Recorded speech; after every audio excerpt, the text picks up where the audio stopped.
30 years of the Beijing Declaration and Platform of Action. And in doing that, we realize that there are challenges, but there are also gains and milestones. But I think we all know from what's happening across the world that we really need to safeguard the gains. We can't afford to be complacent. And in doing that, its international idea, the International Issue for Democracy and Electoral Assistance, we've organized this side event under the theme Beijing plus 30 and SDG 5, target 5.5, at 5 years to 2030. And we're looking at what's happening with the international idea member states and partner countries in terms of the reflections on the status, on the challenges, on the gains, and on the way forward. I am Rumbidzai Kandawashika Nundu. I'm not going to ask you to try and mutilate my name, so you can call me Rumbi, and I'm the Principal Advisor for Gender Equality, Empowerment and Inclusion at International IDEA. We've got a panel here that will feature experiences, and I'm hoping we'll also have a dialogue and a conversation in doing this. First of all, I will then present my colleague who is the head of our North America and permanent observer to the United Nations, Anika. She will deliver the introductory and opening remarks. And she will be followed by Honorable Jean, who is the Minister of Gender, Community Development and Social Welfare for Malawi. Welcome. And after that, we'll have Frederica, who is the Deputy Head of the Department of UN Policy, Conflict and Migration in the Ministry of Foreign Affairs in Sweden. And Sweden is our host country, so we are honored. Thank you, it's good to have you. And she will be followed by Honorable Bernice, who is the Deputy Minister in the Ministry of Forestry, Fisheries and the Environment in the Republic of South Africa. Welcome, Honorable Deputy Minister. We also hear from our actors in terms of one of the partner countries for international idea, which is very key to us, representing the European Union to the Federal Republic of Nigeria and ECOWAS. Ola, she will be the one who will deliver for us the experiences that we are facilitating this international idea within Nigeria in the bigger program that we implement, but also particularly in terms of what's happening with regards to women's political participation and representation. We hope we'll be joined by Ambassador Stefan, who is the Ambassador for Gender Equality, Disability and Social Inclusion in the Development Policy Division of Australia. Without further ado, I'll ask my colleague Anika to give us the introductory and opening remarks, and then we'll go into the conversations with the panelists.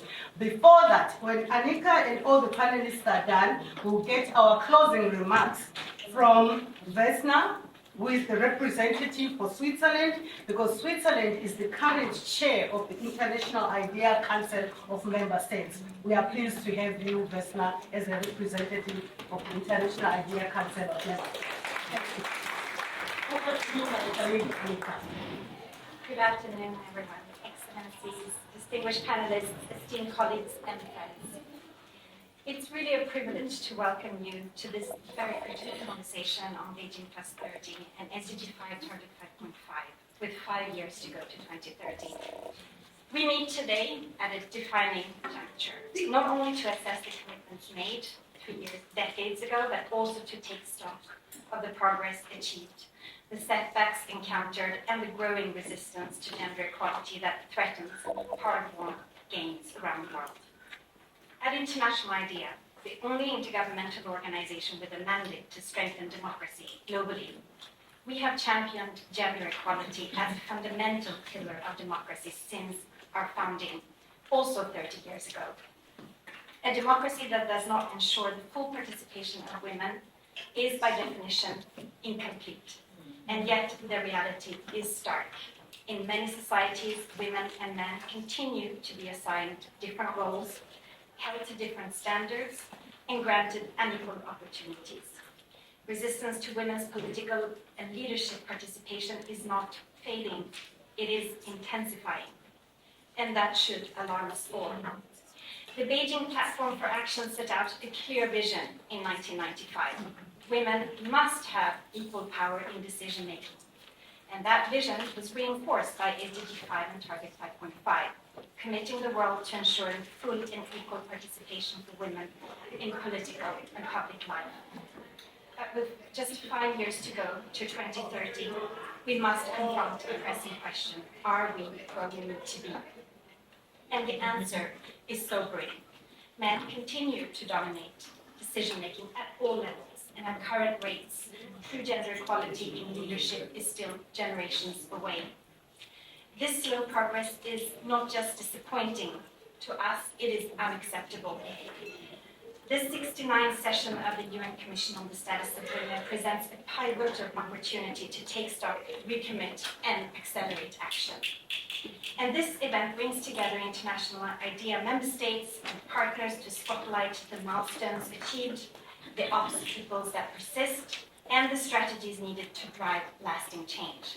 And today we will hear from those on the front lines of this struggle, sharing best practices, identifying solutions, and reaffirming that gender equality and democracy are inseparable.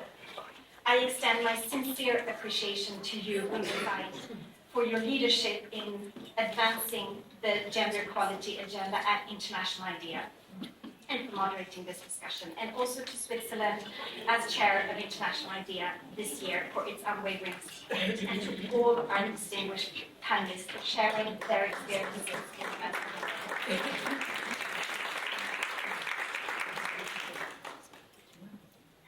Thank you so much, Anika. And I want to build on one of the points that you mentioned about the gaps. And this is why we have this panel, because there are so many complexities to be unpacked. And one of the issues that I think we should keep reminding ourselves and asking the question is, why are we still where we are now? 30 years after Beijing, and 5 years to the 2030 agenda and the related target, in particular SDG 5. As we reflect, I think it's important for us to go to the elephant in the room. Can I use that analogy? The elephant in the room. Yes. So I'm hoping, I'm looking at you, Honorable Venice, Honorable Jean, Madam Frederica, Madam Ola, that you will be able to dissect or debunk this elephant in the room that is causing us to not make the progress as expected. In that regard, I would like to turn to you, Honorable Jim, from the experiences of Malawi, but not only just Malawi, but I'm sure in the context of the region, the continent, and the world over. What are the evident good practices or milestones that we can pinpoint and be able to celebrate as an illustrative example that we are moving towards aspects of the Beijing Declaration and Platform Advancing strategic objective in terms of women in power and decision making, and of course, SDG 5. Can we pinpoint evident good practices and milestones before, just in 5 minutes, and then we can come back to another question now about the challenges and how we can address them. But before I release the mic to you, allow me to acknowledge that Ambassador Stephanie is here with us. And I know you are give us food for thought and good practices and lessons learned. It is well. Thank you for being here. Thank you. Over to you, Madam Jean. Thank you so much, Rumbi. Excellencies, panelists, distinguished delegates. Good afternoon. Good afternoon. It is a great pleasure for me to be part and parcel of this important gathering to discuss these important issues that do affect women. But today we want to know what gains have we made in the past 30 years, especially in the issues to do with the Beijing Platform for Action, Strategic Objective, Women in Power and Decision Making, and SGD 5, Target 5.5, which ensures that women in power and decision making are effectively participating in the leadership at all levels. Ladies and gentlemen, as I've already said, that this is a great opportunity to reflect the past, meet sustainable development goals, and 30 years in the adoption of the Beijing Declaration and Platform for Action in 1995. So in order to ensure that the stated objective is achieved, we don't have to just be talking or maybe just to make noise, but we need to do things in the right manner. And firstly, as for Malawi, what we have done is to enact laws that ensure that women are well protected, women are well looked after, and these laws are the ones that are enabling us to make sure that regulatory frameworks are in place, for example, on issues of employment, education, and even in training opportunities, because these are the safeguards for the women to make sure that they are well looked after and they are well protected.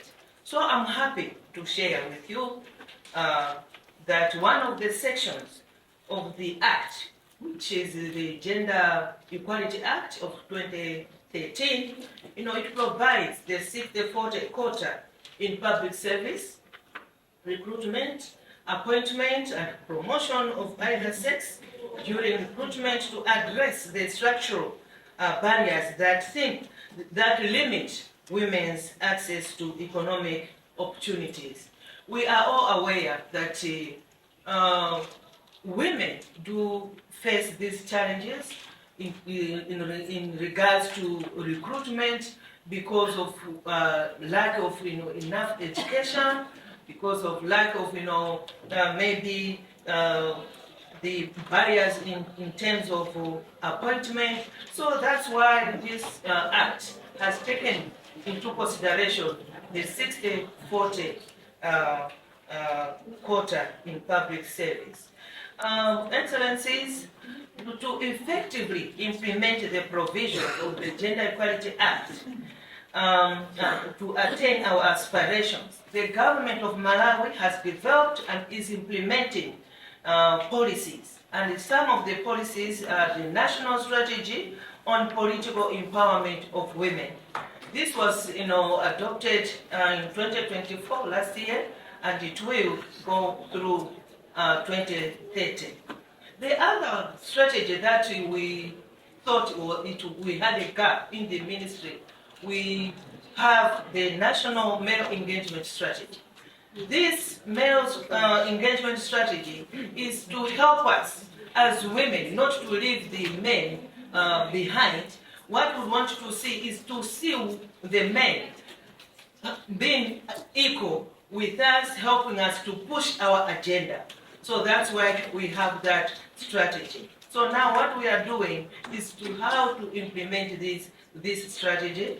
And what we are doing is we are engaging several stakeholders, like the traditional leaders. We are engaging the religious leaders, because if all of us, we are in this same boat, that means the issues that affect women will be taken on board, both of us, if we are well united. That's why we have the National Male Engagement Strategy. So another issue that I wanted to make is that we have another strategy. This is the Political Empowerment of Women strategy. This one has been just launched again last year, and now we want to implement that one, because what we want to see is to see more women participating not only in politics but even taking part in each and every development of the country. So what we have done also is to make sure that resources are made available, but when there are these all activities happening, and now that we see that globally things are not the way we were thinking, the resources are shrinking on everyday basis. So what we want to see is that as government, we need to have a budget which we must make sure that this strategy is being implemented. I think I must stop there because you gave me a very little time. But we are doing something, and the strides are there. We have, institutions that are being headed by female, like the National Assembly, the police, the Office of the President and Cabinet, the Office of the Ombudsman, the Law Commission, the Human Rights Commission, among others. So at least strides are there. Great.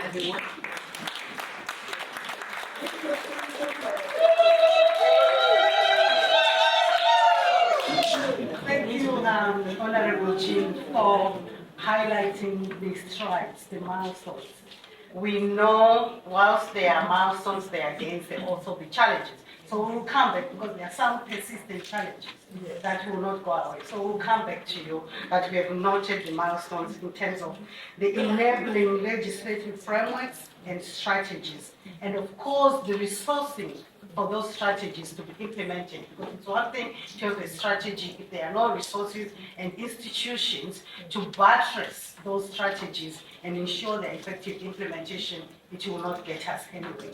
I would now like to turn to you, Madam Frederica, in terms of the experiences from Sweden in the same regard. Please, over to you.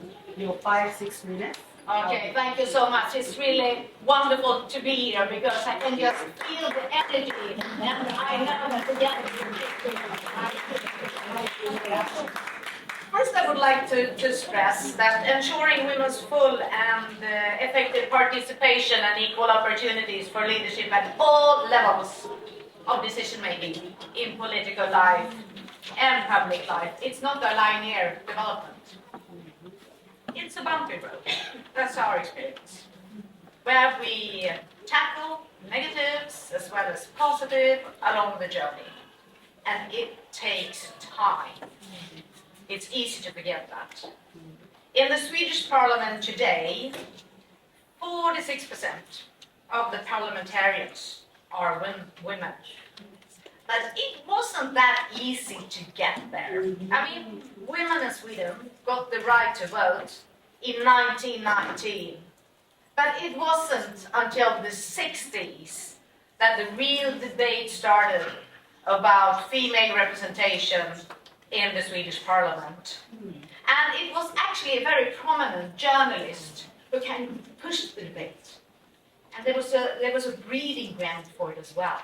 At the time, the number of female member of parliament were around 10%. But it wouldn't take long, not until the 70s, until we would see a big jump in figures. And in the end of the 70s, the figure was around 24 to 30%. And there were reasons for this. In 1974, Sweden became the first country in the world to allow both men and women to get paid parental leave. And that was not the only measure which enabled women to get more freedom, because it was coupled with more modern daycare systems, which allowed both parents to work if they wanted to. And the political debate, and Sweden was kind of in favor of these changes in the 70s. But one also has to remember that we had a great shortage of labor in the labor market. So there was also demand by private companies to attract more women. So it was a combination of factors that enabled women to get more freedom. And these reforms that I just mentioned, they were revolutionary in terms of gender equality.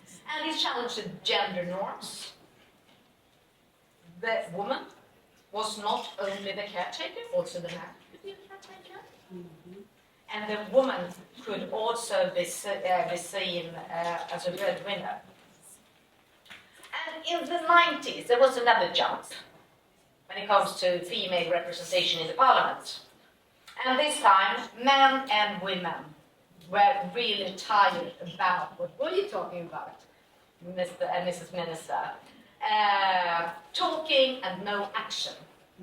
And we had seen a dip on female representation in parliament.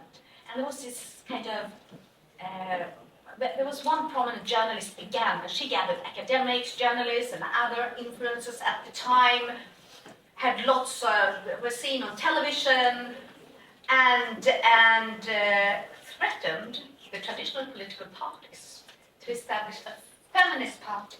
Wow. This was just prior to the election in 1994.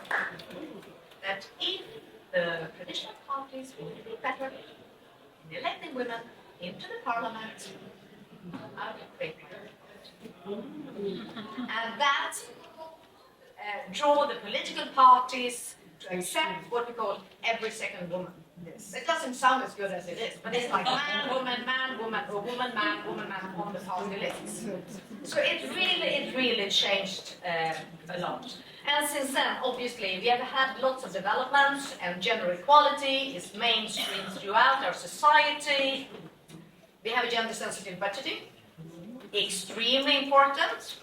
We have data to see whether or not our policies work or not, but it takes time. I have a lot more to say about this, but I just want to remind everybody that it takes time. I know that we're all eager to change things quick, especially till 2013, to implement the Beijing platform for action, and we will, but we really have to work together and pick our own brains to see how we together can collaborate closer, more, and to exchange our experiences and lessons learned. I think I would stop there. I would be happy to give some more concrete input, but I can see that time is running. Wow.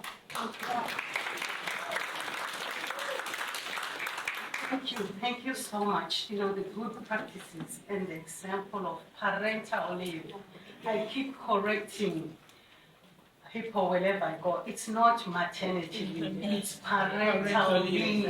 Yes. Because then maternity institutionalized the rigid gender roles. We know men cannot breastfeed, but they can change diapers, they can hold the bottle and feed the child and be on parental leave. So thank you for that, because then it takes care of the burden of the unpaid care work, which keeps a lot of women at home because they are concerned about what will happen to the children.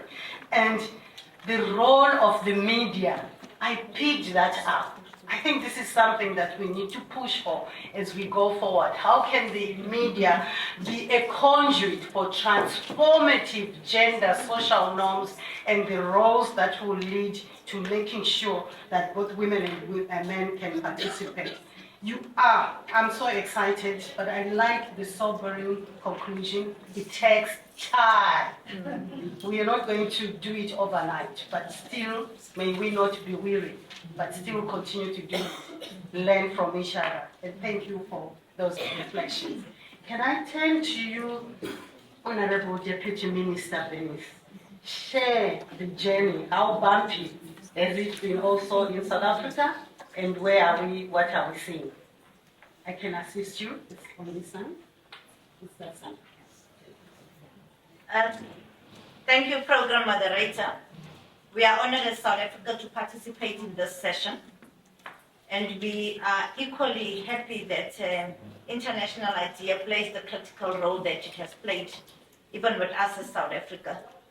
Now, we welcome the recommendation and the conditional social grant package under the SGD stimulus to urgently address poverty, unemployment, and inequality as a gender dimension in South Africa.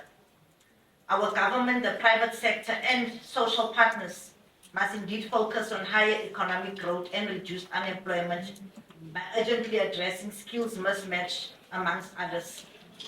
Now, in 2019, women comprised 55% of the voters' roll. Female voter turnout is consistently higher than the male turnout, with 58.4% female voter turnout in 2021 compared to the 41.6% male turnout. Now, I'm raising this because we all know that in South Africa, for the first time, we have had a different outcome in the May 2024 national elections. For the first time, the African National Congress lost its outright majority rule, leading to the formation of the Government of National Unity in South Africa. Now, through the GNU, we see all our people and their representatives participating in creating the South Africa of our dreams. But still, also in South Africa, 70 years ago, South Africans from all walks of life met in Kliptown and adopted the Freedom Charter, declaring that South Africa belongs to all 11 in its black and white. But I just want to raise that when it comes to women, no matter what is it that we achieve as countries, women are always the hardest hit. And we all the time say it, but it's always a say, that we are part of the voices that say nothing about us without us. All our efforts must support the empowerment of women leaders. But even though our parliament and government has allowed us to have 43% of the cabinet members are women compared to 11% in 1994. And we have got 7 out of the speakers in the National Assembly and 4 out of the 7 chairpersons in the National Council of Provinces are women. But I'm still saying that I will talk about it, program moderator, what the challenges still are. There's a lot of gains that we have made at South Africa that we can talk about, seeing that we are a former liberation movement country and where we come from. And that's why I'm even mentioning where we are at now and what will even impact women with us going forward with other elections that are coming, because it's for the first time that we find ourselves in a government of national unity that we have never had before. But I'm saying that we have got a lot to say. We can talk about the African Development Bank, the gender equity, the score of 75% of rating in our political structures, the National Assembly, the judiciary. There's a lot that we can mention. But I'm saying that with the electoral outcomes and the establishment of the GNU, South Africa regressed in its previous excellent record in women leadership, especially in the National Assembly. The GNU is currently composed of 11 diverse parties, which is very inclusive of political parties, but insignificantly inclusive of diversity of people and the demographics of our society. In the composition of the new GNU, women's representation in Parliament declined by 46% in 2020 to 43% in 2024. In the executive of the current 77 ministers and the deputy ministers, there are 31 women making up 40% of the executive. Now, South Africa's cabinet had reached gender parity in 2019. We agree with this organization idea that this gain has been substantially reversed in the composition of the GNU. Indeed, the country went from being the country with the highest number of women in parliament in Southern Africa, now being in 3rd place. Even more concerning is that we have declined to 22nd place globally according to IDEA's Women Political Participation in Africa Barometer in 2024. I think I will leave it there, moderator, and then coming in the second round in the challenges that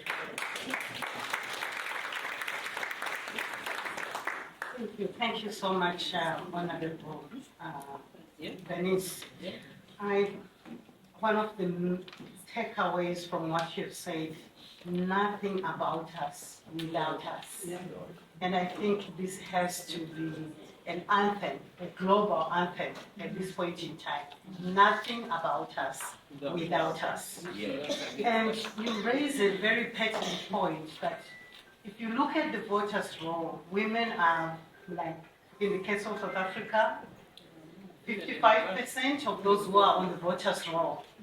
And this is one of the issues that we are grappling with at International IDEA, that women are participating in politics especially as voters, presence into representation, having a voice and influence, and ultimately into transformation, which is about redistribution of power and demystifying or deconstructing the power structures that perpetuate inequalities and making sure that at the end of the day, it's not just women participating, but women having a voice and influence. May I hand over to you, my colleague Olaola. You are the program manager for democracy and the rule of law in gender and democratic governance at the delegation of the European Union to the Federal Republic of Nigeria. Tell us, how is the road? We know we have 4% women in the parliament in Nigeria. How is that happening? What? So, thank you very much. It's such a pleasure to be sat with such amazing women with varied experiences, and I'm so honored to be here. I think that all the people that have spoken a lot about the government and legal policies. I mean, the policies and the legal frameworks. And I would like to sort of offer a fresh perspective, which for me I think is our greatest strength in Nigeria, and that's the resilience of government. So when you talk about what is working and the milestone, what I would like to amplify here is the fact that Nigeria is blessed, is truly blessed with strong and amazing women who are not scared to raise their voices and to speak in with one voice. I think that for me that was really demonstrated after the previous general elections in 2019, where there was a national conference of women who vied for public office in Nigeria but failed. And it was a very humbling experience. It was a time to reflect, but also to sort of demonstrate the real resilience and the hope in the Nigerian dream, and how women were just doing amazing things. It also provided some sort of a platform for women to be vulnerable and to share and learn lessons. And I think that for me was truly demonstrative of women's leadership. Shall we?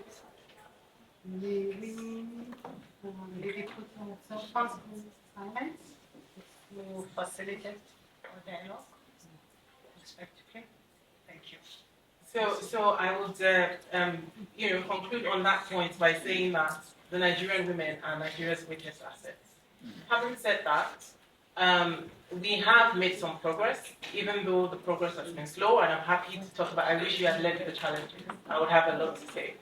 But then, in terms of the progress, Nigeria ratified, or should I say, passed the National Gender Policy in 2006, and this was followed several years later after battles fought by women in 2015 with a legal framework that sought to protect women against violence, and that's the Violence Against Persons Prohibition Act. The greatest thing I think to underscore here is that since that 2015, because Nigeria is a federal state, which means that laws passed at the national level do not necessarily translate at the local level. But today, as we speak in 2025, all of the states have domesticated the Violence Against Persons Prohibition Act, which for me I think is monumental because it provides adequate safeguards for women to be protected. So we have a legal framework. Since then, we have also, through the implementation, as you know, a good law is only as good as its implementation, right? And so since then, we have seen states following the domestication also establishing shelters for women as safe havens for women. We have sexual assault referral centers where one-stop-shop centers where women can go when they have been assaulted, that provide free services to women as they need it. We went from a situation where we had 16 sexual assault referral centers across the country, to now 42 today and still counting. And I think that for women, particularly women seeking to vie for office, this is something that is particularly important. We also have we have made case and we've seen a lot of progress in the appointment of female judges, dedicated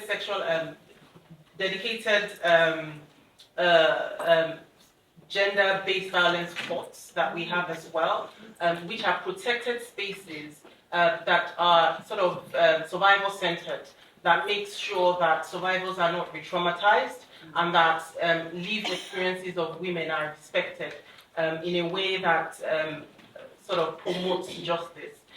We've also seen the establishment of gender desk and family support units in police stations, which I think it's a model in many states in Nigeria and has encouraged women to seek redress as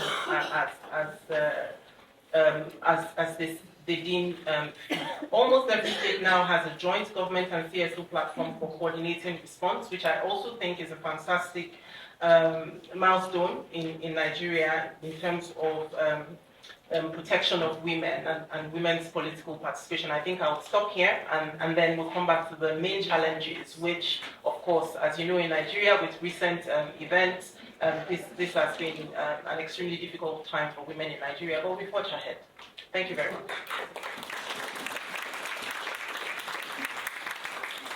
I really appreciate the acknowledgement that in this bumpy road, still women remain resilient. You know, the resilience of women. That's power which we need to continue to build on, and it makes a big difference. Because if we all despair, imagine where we would find ourselves in this current state of the world. And the issues around violence, I'm glad you also brought that specifically about the issues around violence and the mechanisms to address that, whether it's through gender-based specific courts and mechanisms, but even dedicated desks. Because at the end of the day, when there's violence against women in general, and then of course, it manifests specifically with regards to violence against women in politics, it tends to be used as a weapon and a message to one particular woman who is targeted, but also to women as a group, that this space is not yours. This space doesn't belong to you. And we see how even the online space, in terms of technology-facilitated gender-based violence, it's being weaponized to make sure that women stay away from public participation and representation spaces. I would like to turn to you, Ambassador Stephanie, because I know you also come with a lot of experiences in terms of the milestones, but also even the challenges, which you will save up for later, but from the experiences in Australia. Madam, come. Thank you so much. And just listening to others, let me comment that time factor is true and it's important. I would put two other things just on the table, and one is leadership.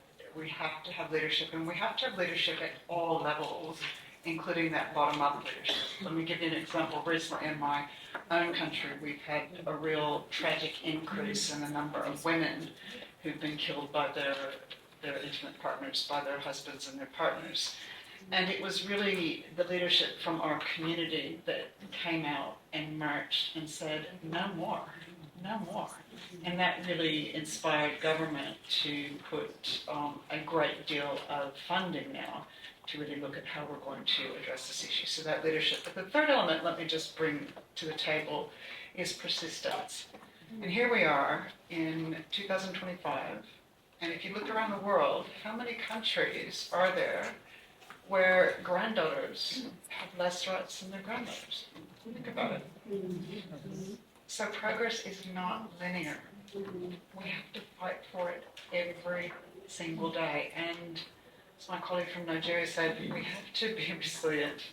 And some of us, I just kind of think, oh, I'm tired. I've been fighting for someone. I'm, older, and I've been fighting for this almost every damn time. I just want to hand it over now, but we have to continue to fight because it's a little bit like skiing. It takes a long time to get up the hill, but it can be very fast coming down. Right? So I think time, leadership, and persistence are all part of that solution. If I turn to Australia specifically, we have just published 2 strategies. One last year, a national gender equality strategy, and earlier this year we released our international gender equality strategy. Both of those strategies are built on what works, a really deep understanding, and we did a lot of research, a lot of consultation, and a lot of thinking about what works. So let me just share quickly a few things with you. Number 1, and it comes back to what you were saying, nothing about us without us. We have to listen. We have to deeply understand, because women and their communities, they know their problems and they know their solutions. And when I go and say, I am here to tell you what you need and then to do it to you without you, that never works. And in fact, what that leads to is a number of unintended consequences and can actually do harm. So with that listening, number 2 is we have to then follow that up by getting the money to where it needs to go. And both domestically as well as through our development cooperation, we are looking at ways to say, how do we get money to the ground, to the last mile? How do we make an effort to do that, for example, through working through feminist funds, which we've had great success in doing? Because again, these women know their problems and they know their solutions. Number 3, we have to think structurally and holistically in everything that we do. There's no siloed approach to this. You know, women and girls and gender equality, it's about all of us, and the solutions are complex and they're multifaceted. Take, for example, we've done a lot of work to get women into the workforce. And you have to think about all those issues, about how do you actually get her there in the first place? How do you lift all those barriers? How do you then keep her there, right? And lift all those barriers, sexual harassment, etc. And then how do you help her progress while she's there? And there's so many factors that have to be involved to make that happen. Let me share with you a few, which Australia is working on. 1, we're looking at making childhood education and care cheaper and more accessible. We're making the paid paternal leave scheme longer and more flexible. We're investing $3.4 billion in the National Plan to End Violence Against Women and Children, because that is a barrier at every single level. We've introduced paid domestic violence leave and workplace protections to protect against sexual harassment and assault at the workplace, and to protect those that are experiencing workplace discrimination. And really importantly, and we've heard it from colleagues, we've also reintroduced gender responsive budgeting. I can't tell you how important this is, that across our entire budget, every single decision has to take into account how are we maximizing opportunities for gender equality and how are we minimizing harm. And by doing that, our public servants, they may just do what they've always done and think, I'm not going to policy on looking at smoking, really affect women and men differently. It's just smoking and everyone has lungs. But when you start to look at that, and when you break it down, if you cut funding, for example, for all non-smokers, you are going to hurt women, because women are much more likely, even if they're non-smokers, to develop lung cancer than men are. Different access to passive smoke, for example, or estrogen playing a role. So for all of these areas of our budget, to ensure that we have equality, we have to do that deep dive, that analysis, and think it through. And I have to say, just in the short period of time we have reintroduced gender lens budgeting, it's made a world of difference. Without the data, because if you don't know the problem, you can't address the problem, and that's been really important, and being really honest. And if you'd like to take a look, I actually think we do this really well. If you look at our Office for Women in our Prime Minister Cabinet, we publish a scorecard. And that scorecard, it's 1 page, but it's comprehensive, and it will tell you the data, and it's not all pretty, right?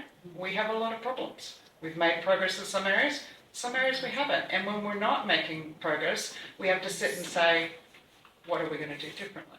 Right? That data is so important. And the last thing, I won't go into detail because I'm running out of time, but working with men and boys in a different way. Men and boys are part of the solution, and we have to be part of the solution. And so with that, we can perhaps talk about that later. But thank you very much for the opportunity.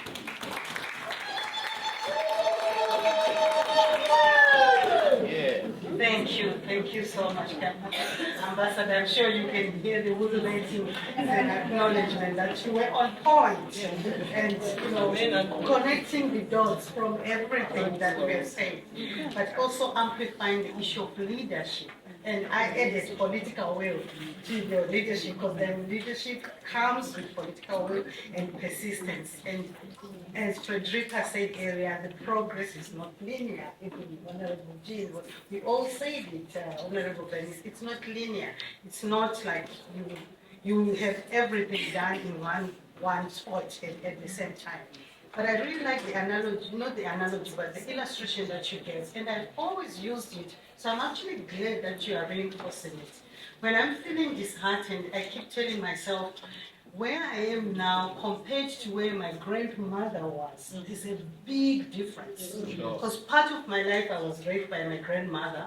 And I remember her telling me the reason why her father agreed for her to go to school until standard 7. I don't know how that is equivalent to, but I'm sure it's the same, standard 7 or grade 7.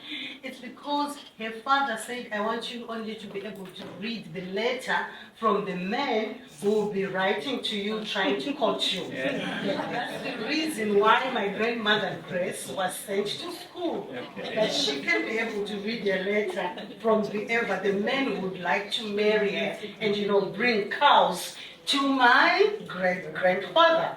So I'm looking at it and I'm like, yeah, so I need to keep talking about it. That where our grandmothers were and where we are, there's a big difference. The progress is slow, it's uneven, but something is happening. And with that, we need structural, holistic approaches with gender budgeting, resourcing, and of course, the scorecard. I use the scorecard. I like it. I look at that and I'm like, wow, we need to institutionalize these mechanisms. So thank you for sharing that. I would really want to come back to you, Honorable Bernice, in 2 minutes. If you can amplify the main challenges and the gaps that we are seeing and what measures we need to put in place in order to address that. Thank you, Rumbi. Years ago when I was at school, when Beijing started, I was still a young girl, and at school we had to debate on that a woman's place is not in the kitchen. And when I look now, years ago, when I debated that a woman's place is not in the kitchen, indeed, there's been a lot of strides and gains that we have made as women. But I just want to iterate on what IDEA says when it says that we must be careful that we should not have as representation of youth increased gender representation. And since women and youth seem to have share of 50% in parity provisions, striving for equity and inclusion while older men continue to hold on to 50% of power and privilege on their own. And us, we have to share it. We must also ensure that the interpretive of power sharing is not merely premised on political party interests coming at the expense of inclusion of the hard-won rights and influence of women who effectively voted parties into positions of authority. Now, it is women in my country who carry a disproportionate burden of the triple challenges of poverty, unemployment, and inequality. It is gender inequality that fuels and drives the spread of STIs, including HIV and teenage pregnancies. All efforts must be directed at growing the South African economy, employing women, and prioritizing women. Now, I'm raising this because we still have women and men who apply for the same position, go to the same interviews, but the salary of the men is still higher. Even though you have got HR policies in place, I don't know what we are going to do, but it is something that women is going to be fighting all the time. We can go to the same school, same university, get onto the same stage, kneel in front of the same dean, but when it comes to the salary gap, the men are still going to get a higher salary than us, which is a problem because it is women who carry everything, and it is women who had homes without men and still become men and women at the same time. But then when it comes to the economy, we are expected to participate equally in the economy, but when it comes to the pay gap, we always have to fight. But when we go and vote, we are voting in the same queue, we are voting in the same ballot paper, and putting in the same ballot box. But when it comes to us, we have to fight because we fight for everything all the time. I think that we have gained a lot. The policies are there, everything is there. But how do we overcome? Because I think that next year we are going to be here at the United Nations again. We'll be talking what we have gained in a small percentage. But for me, it's really how do we as women put politics aside at some stage in our countries and just gather together as women and say, how do we fight for something that all women must gain? Yeah. And that, because not all women are in politics and not all women are in parliament. But I feel that we as women sitting here must think about a woman in a rural area who's still carrying wood on her head to make fire, who's still carrying water on her head to have drinking water. Those are the things that must worry us as women. That from Beijing to today, what is it that we can say that we must still push at in our different countries, but it's a common goal because there are women who are suffering in their small corners. As in South Africa, our president has declared GBV as a pandemic, but we know that there are women who don't even participate in women programs because their husbands lock them up in their homes. What is it that we say about that in a voice that talks globally for all women and not only our country?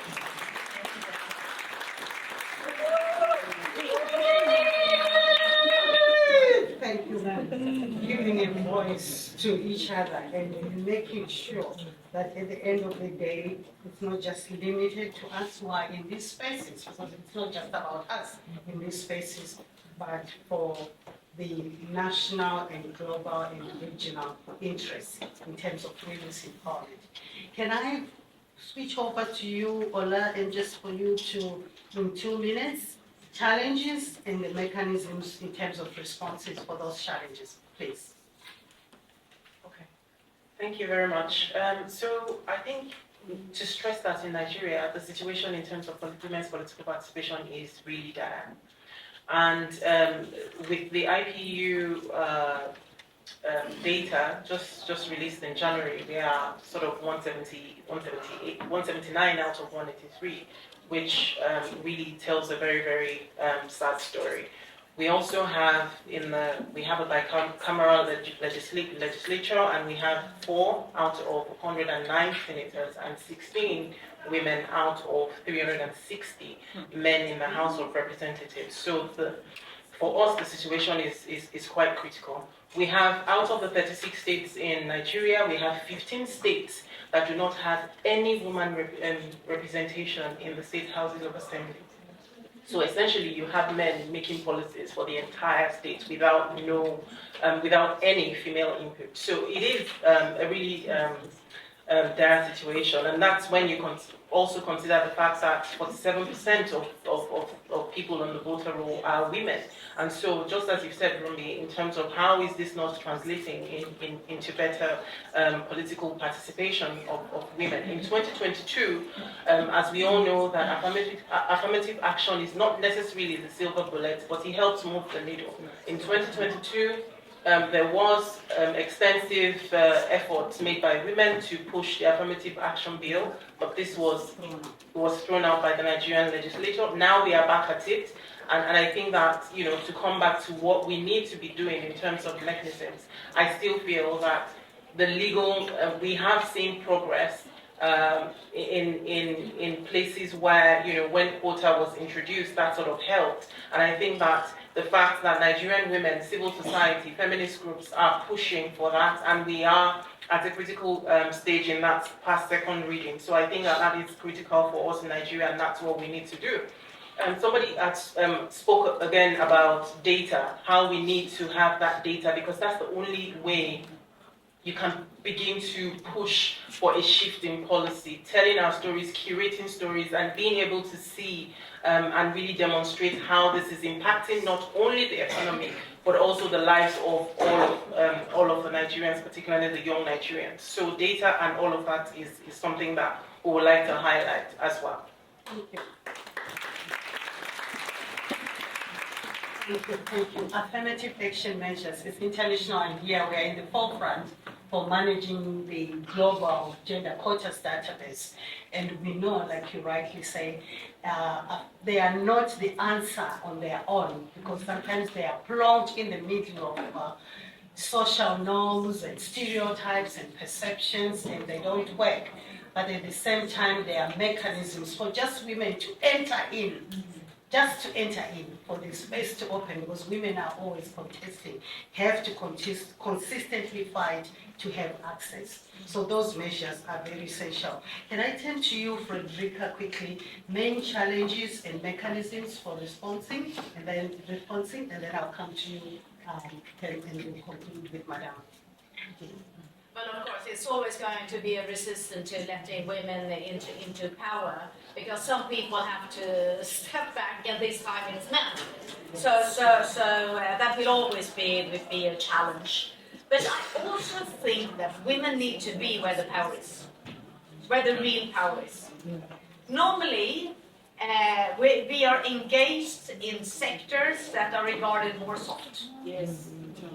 While, especially in these times, a lot of decisions are taken in more kind of hard security sector domains. I used to be the counterterrorism coordinator in Sweden for 5 years, and I can say that we were not very many women in these settings that I attended. So we need to be everywhere. And now we also know where the funding is being channeled. It's quite many times to the security sector. And security concerns women, infrastructure concerns women, and we cannot confine half the world's population into dealing with women's issues. Another challenge that was already brought up is that we can't take what we've achieved for granted. That is clear. I mean, economic empowerment of women, body autonomy, where Sweden anyway, SRHR services are critical, education. We know that there are many girls that are still not able to finish their education due to financial constraints, teen pregnancies, or other harmful practices that keep them at home.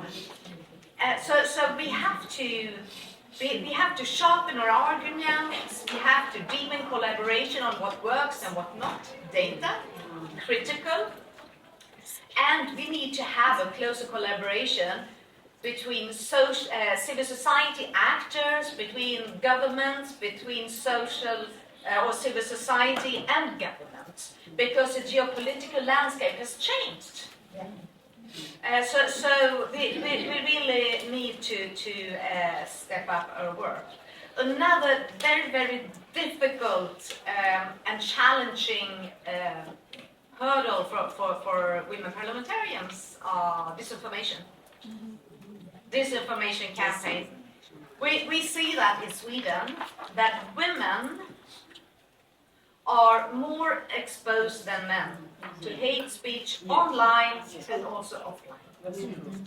And we can also see in Sweden that people, women and young women, are more reluctant to enter politics because of this. We need to keep in mind and tackle and try to support the brave women that are still engaged in political life despite hate.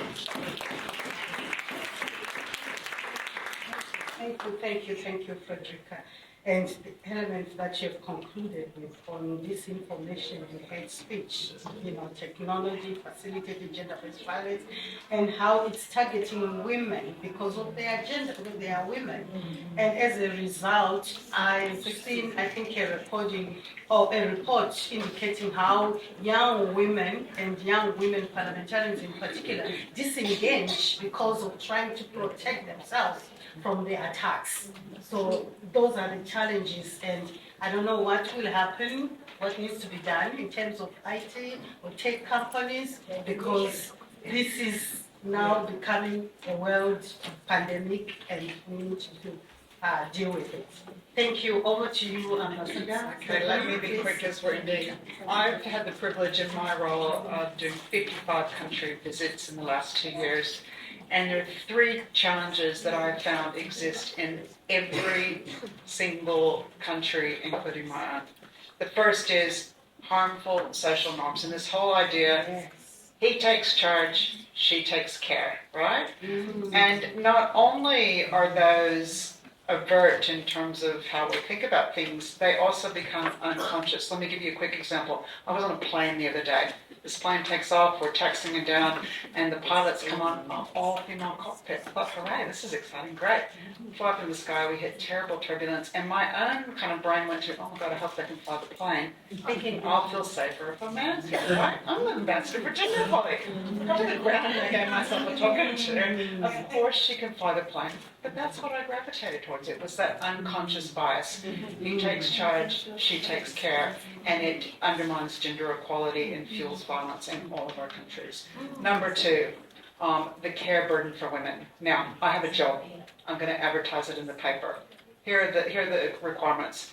You need to be a maid, you need to be a nanny, you need to be a doctor, you need to be a nurse, you need to be a cook, you need to be a driver.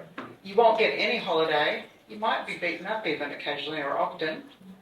You don't get paid, and it's 24 hours a day. Would you apply? No.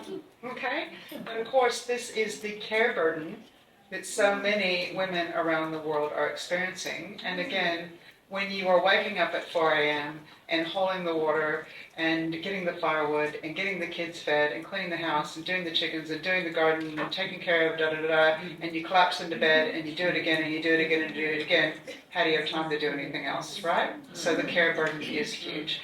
And number 3 is violence. Violence, not one of our countries is free from it.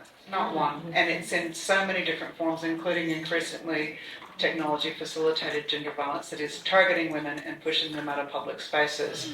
But that barrier, it's not just a problem for women. It cuts across every single aspect of our society. Our children aren't healthy. They're not doing as well at school. They're not growing up to be as healthy adults that are contributing, in not all cases, if they've been affected by violence disproportionately, they don't have the same chance as someone who hasn't. It overloads our hospitals, it overloads our justice system, it undermines every single aspect of society. So again, unless we address it holistically, including the cost of my own country, it's $22 billion a year that it is costing the taxpayer domestic violence. Until we get on top of that, we're not going to go on top of anything. 3 problems.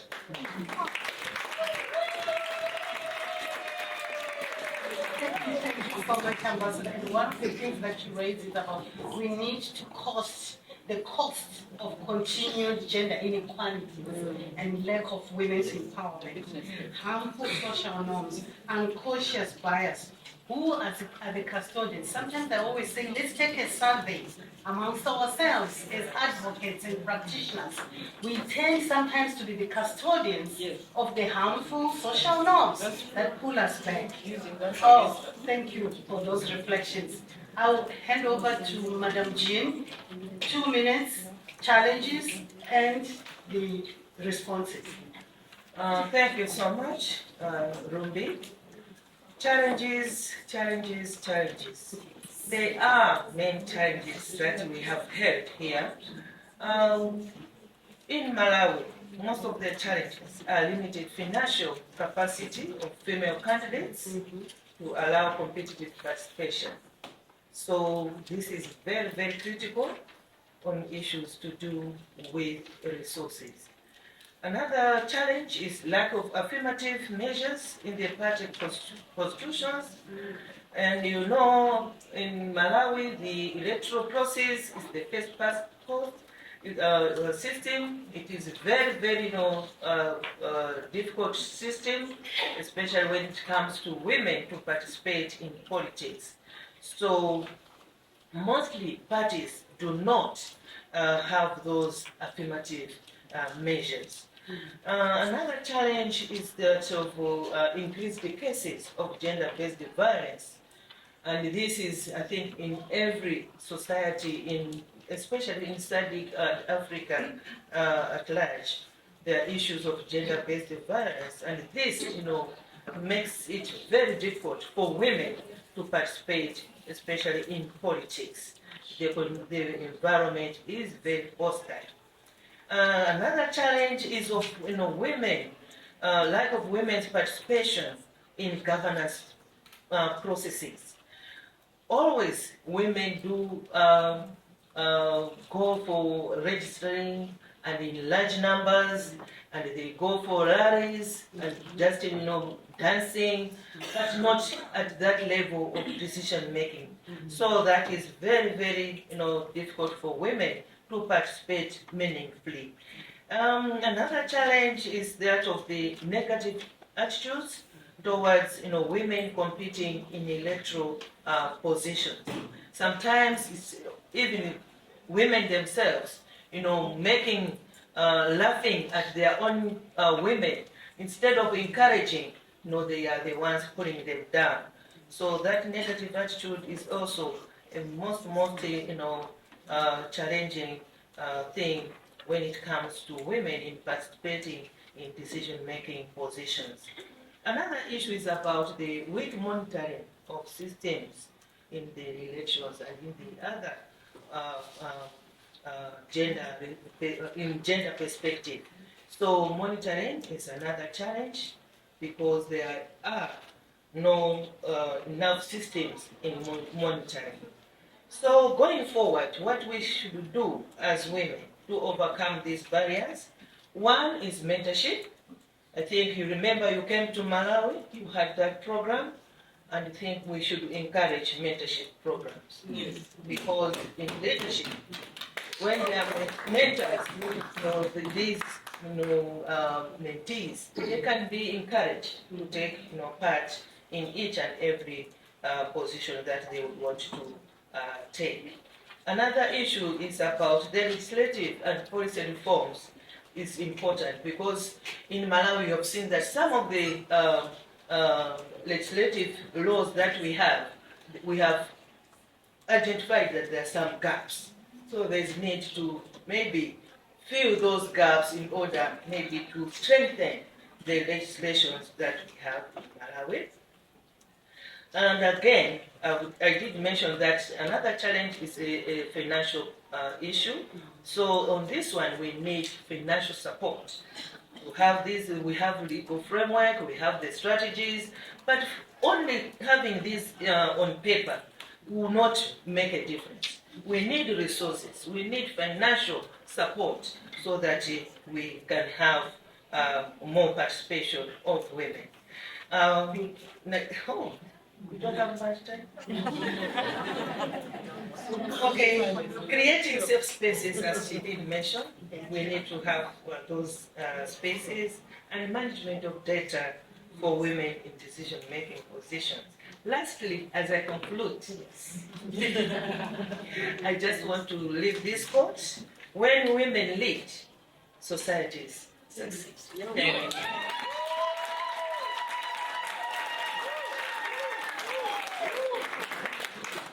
Thank you, Honorable Jean.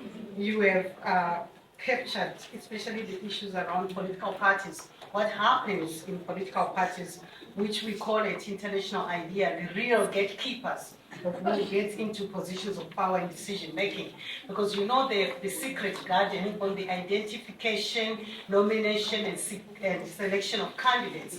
We call it a secret garden as well in idea because they don't follow their own rules, even if there are rules that are existing. And of course, the issue of money in politics, the financing thank you for highlighting that, the mentorship.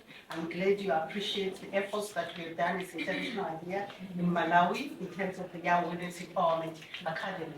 I was planning and hoping we'd have an opportunity for questions, but probably we need to take those questions into the corridors outside of this room because we are running short of time. And in order to do justice to everything that we have had, I'm going to turn to our representative of the government of Switzerland in terms of being the chair of the International Idea Council of Member States to give us closing remarks and a wrap-up. Vasna, it's hard on you, but I'm sure you can stand and deliver. Thank you. Over to you. Madam Minister, Excellencies, distinguished guests, representative, friends, what a great and inspiring and powerful conference.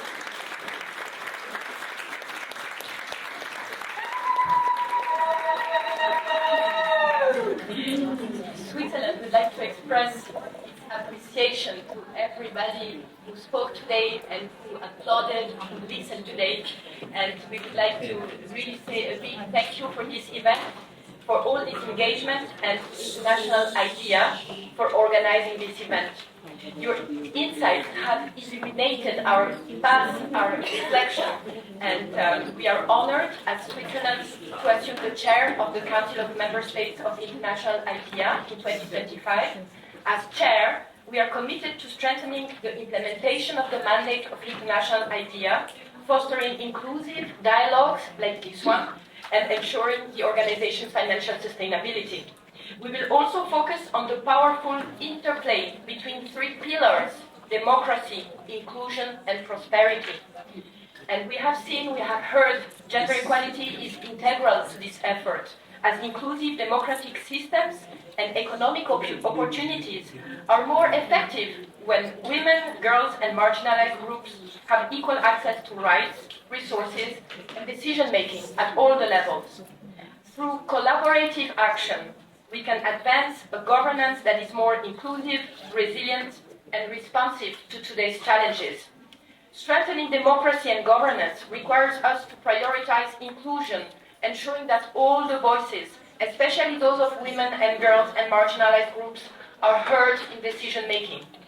Building resilient democracies and just societies means accelerating the efforts to promote inclusive governance, enhance equity, and rebuild and build trust in democratic institutions.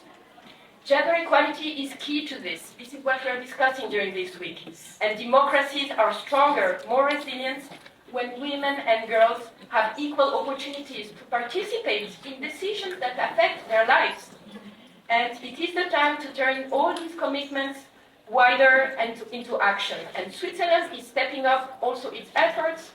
Our new international cooperation strategy for the time 2025-2028 embeds gender equality not only as a priority, but also as a transversal theme.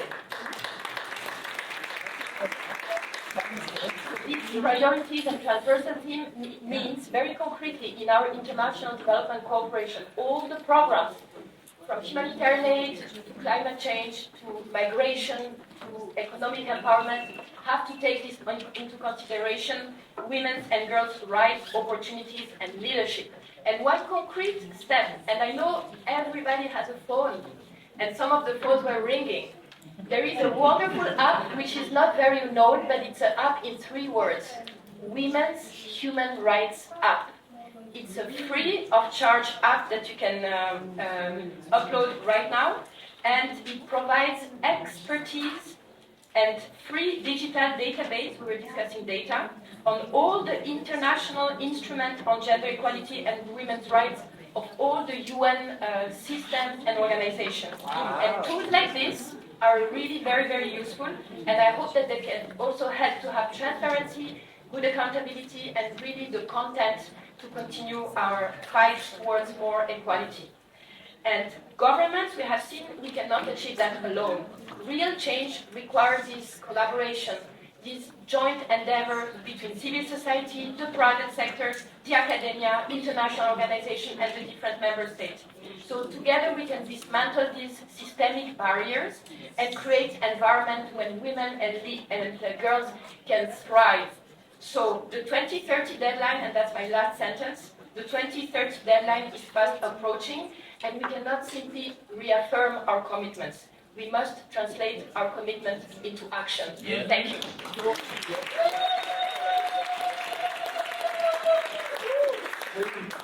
Thank you. Thank you. This would not have been possible without your participation. Thank you, sisters. Thank you, friends. Thank you. Thank you. Thank you, women of the world. Women power. Women power.